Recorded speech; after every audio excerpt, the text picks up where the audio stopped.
জি হয়। ঠিক আছে, এবার আলোচনায় যাই।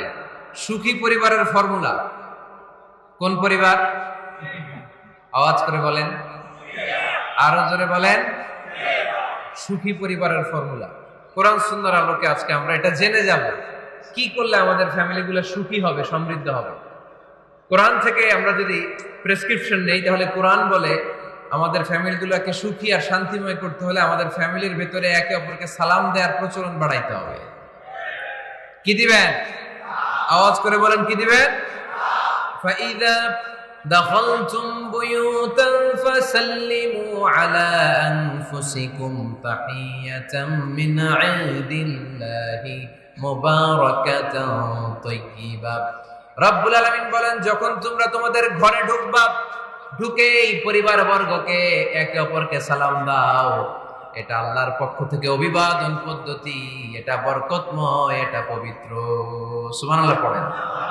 ইদা দাখালতুম বুয়ুতান ফাসাল্লিমু আলা আনফুসিকুম, ঘরে ঢুকেই সালাম দাও।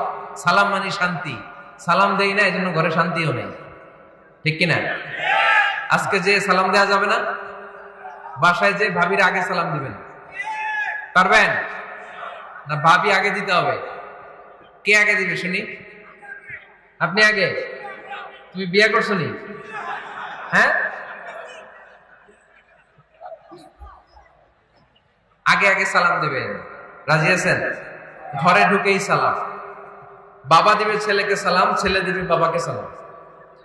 স্বামী দিবে স্ত্রীকে সালাম, স্ত্রী দিবে স্বামীকে সালাম। ভাই দিবে বোনকে সালাম, বোন দিবে ভাইকে সালাম। সালাম মানে শান্তি। সালাম নাই, এজন্য ঘরেও শান্তি নাই। চিল্লায় বলেন ঠিক কি না? এজন্য আল্লাহ বললেন, তোমার ঘরে যখন তুমি ঢুকবা, ফাইদা দাখালতুম বুয়ুতান ফাসাল্লিমু আলা আনফুসিকুম, তোমরা নিজেদেরকে সালাম দাও। তাহিয়াতাম মিন ইনদিল্লাহ, এটা আল্লাহর পক্ষ থেকে অভিবাদন পদ্ধতি। মুবারাকাতান তাইয়্যিবা, এই সালামের মধ্যে আছে বরকত, এটা পবিত্র। এজন্য ঘরে যদি আমরা সালামের প্রচার প্রসার বাড়াই, আমাদের ঘরগুলোরে শান্তিময় করবে কে? এটা হচ্ছে নিজেদের ঘর। নিজেদের ঘরে ঢুকলাম, সালাম দিলাম। অন্যের ঘরে তো আর সালাম টালাম লাগবে না, না? অন্যের ঘরেও লাগবে। সে আদেশ কোরআনের ভেতরে আছে না নাই? রাব্বুল আলামিন বলেন, ইয়া আইয়ুহাল্লাযীনা আমানু লা তাদখুলু বুয়ুতান গায়রা বুয়ুতিকুম হাত্তা তাস্তানিসু ওয়া তুসাল্লিমু আলা আহলিহা। সুবহানাল্লাহ পড়েন। আল্লাহ রেখে বললেন, ও ঈমানদার, ও বিশ্বাসীরা, অন্যের ঘরে যখন তোমরা প্রবেশ করবা, খবরদার প্রবেশ করার আগে অনুমতি নিয়ে নাও। অনুমতি নেওয়ার পাশাপাশি ঘরে ঢোকার আগে সালাম দিয়ে দাও। সুবহানাল্লাহ পড়ো। তাহলে নিজের ঘরে ঢুকি আর অন্যের ঘরে ঢুকি, ঢুকে কি দিব? আওয়াজ করে বলতে হবে, কি দিব? সালাম। আমি আপনাদেরকে সালাম দেই, উত্তর দেন, আসসালামু আলাইকুম ওয়া রাহমাতুল্লাহ। এবার আপনারা আমাকে সালাম দেন, আমি উত্তর দিব, ওয়ালাইকুম আসসালাম ওয়া রাহমাতুল্লাহ। পারা যাবে নাকি বলবেন আমি বউরে কেন দেব, উনি না আমার আগে দিবে? আমি জামাই, আমি স্বামী, আমি হাজবেন্ড। আচ্ছা, হাজবেন্ডের কি বলেন সিলেটি ভাষায়? স্বামীরে জামাই পেটাইনি। জামাই তো জামাই আগে দিবে না বউ আগে দিবে?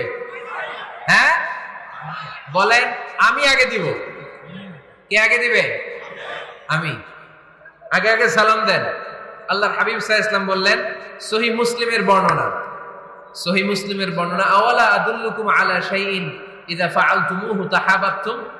আল্লাহর হাবিব বললেন, আমি কি তোমাদেরকে এমন একটা ফর্মুলা শিখাইয়া দেব না, এই ফর্মুলা যখন তোমরা অ্যাপ্লাই করবে, তোমাদের মধ্যে পারস্পরিক ভালোবাসা বাড়িয়ে দিবে কে? সাহাবীরা বললেন, ইয়া রাসূলুল্লাহ, অবশ্যই আপনি আমাদেরকে শিখাইয়া দেন। কোন সেই ফর্মুলা, যেই ফর্মুলা অ্যাপ্লাই করলে আমাদের মধ্যে ভালোবাসা বেড়ে যাবে? আল্লাহর হাবিব বললেন, আফশুস সালাম বাইনাকুম, নিজেরা নিজেদের মধ্যে সালামের প্রচার করো, প্রসার করো। দেখা হলে একে অপরকে তোমরা বেশি বেশি সালাম দাও। আফশুস সালাম বাইনাকুম, নিজেরা নিজেদের মধ্যে সালাম দাও। সালাম নাই ফলে ভালোবাসা নাই, সালাম নাই ফলে আমার ঘরে শান্তি নাই।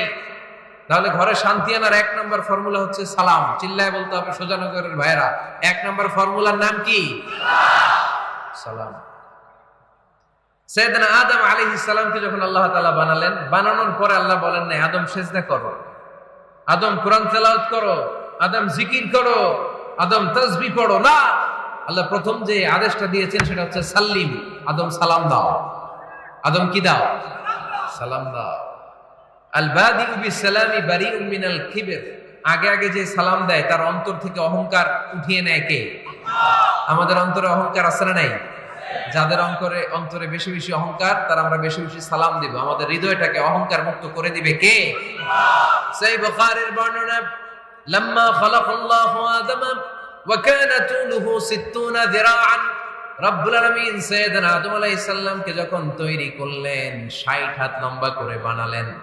আবার আমরাও যারা জান্নাতের ভেতরে ঢুকবো আমাদেরকেও সেদিন 60 হাত লম্বা করে বানিয়ে দিবেন কে? কয় হাত লম্বা হয়ে ঢুকবেন জান্নাতে? 60 হাত। সাইয়েদনা আদম আলাইহিস সালামকে যখন আল্লাহ তাআলা বানালেন, বানিয়ে আল্লাহ তাআলা প্রথম যে আদেশটা করলেন সেটা হচ্ছে সাল্লিম, আদম সালাম দাও। কি দাও? সাল্লিম আলা উলাইকান নাফার, এই ফেরেশতাদের এই দলটাকে সালাম দাও।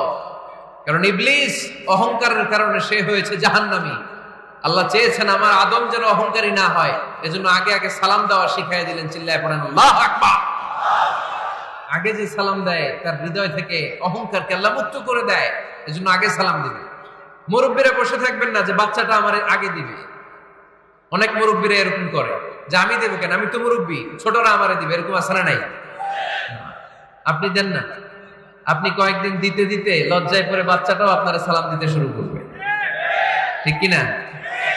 আপনি আপনার স্ত্রীকে কয়েকদিন দিয়ে দেখেন না, কয়েকদিন দিয়ে দেখেন, দেখবেন কয়েকদিন পরে আপনার স্ত্রীও আপনাকে সালাম দিতে শুরু করবে, ঠিক কিনা? এই জন্য ফ্যামিলিতে সুখ শান্তি আনার প্রথম মাধ্যম হচ্ছে সালাম। প্রথম মাধ্যম কি? সালাম দিন আর সালামাতে থাকুন। সালাম দিন আর কিসে থাকুন? সালামাতে থাকুন।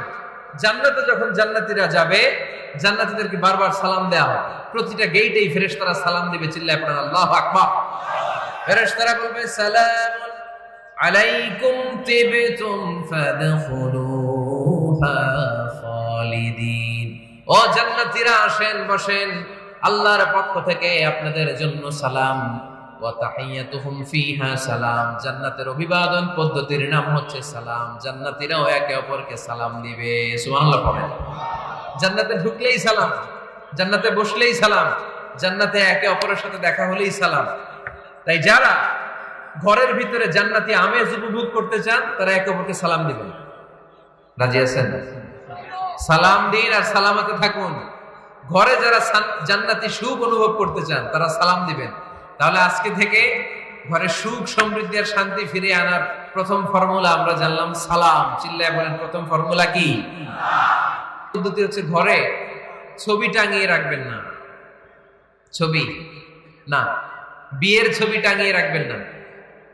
মৃত আব্বা আম্মার ছবি বাধাই করে টাঙিয়ে রাখবেন না। নেতা নেত্রীর ছবিও টাঙিয়ে রাখা যাবে না, এটা নিষেধ। রহমতের ফেরেশতারা আসে না, ঘরে ঢুকে না। ইন্নাল মালাইকাতা লা তাদখুলু বাইতান ফিহি তামাসিল ওয়া সূরা, যে ঘরে মূর্তি আছে আর ছবি টাঙিয়ে রাখে ওই ঘরে রহমতের ফেরেশতা প্রবেশ করে না। তো ঘরে যে রহমত নাই, শান্তি নাই, আপনি রহমতের ফেরেশতা ঢুকার ব্যবস্থাই তো রাখেন না। এত রহমত নিয়ে আসতে চায় কিন্তু ঢুকতে পারেন না, ওই যে ছবি টাঙিয়ে রাখছেন। এজন্য সুজানগরের ভাইয়েরা, আমাদের সুজানগরে যদি কারো ঘরে বিয়ের ছবি, আব্বা আম্মার ছবি, ফ্যামিলি গ্রুপ ছবি বা নেতা নেত্রীর ছবি থাকে, আজকে খুলে ফেলা যাবে না? খুলে ফেলা যাবে মুসলমান? খুলে ফেলবেন। হ্যাঁ, আপনি ফ্যামিলি গ্রুপ ছবি রাখতে পারেন। আব্বা আম্মা ভাই বোন সবাই মিলে একটা গ্রুপ ছবি তুললে স্মৃতির জন্য রাখা যায়। এটা অ্যালবাম বন্দি করে রাখবেন, মাঝে মাঝে দেখবেন। দেখলে মৃত্যুর কথা স্মরণ হয়। আয় রে, 10 বছর আগের ছবিটা দেখলে কি কুচকুচে কালো দাড়ি ছিল আমার, এখন সাদা হয়ে গেছে, ঠিক কিনা? তখন বুঝবেন যে মৃত্যুর দিকে আমি এগিয়ে যাচ্ছি। এই দুনিয়াটা ক্ষণিকের, একটা ধোঁকা, একটা মরিচিকা, একটা লোভ আর লালসার পেছনে আমরা ছুটে বেড়াচ্ছি। ধোঁকা, আসল জীবন কবরের জীবন। আওয়াজ করে বলতে হবে, ঠিক কিনা? একদিন মাটির ভেতরে হবে ঘরে মন আমার কেন বান্ধ দালান ঘর রে মন আমার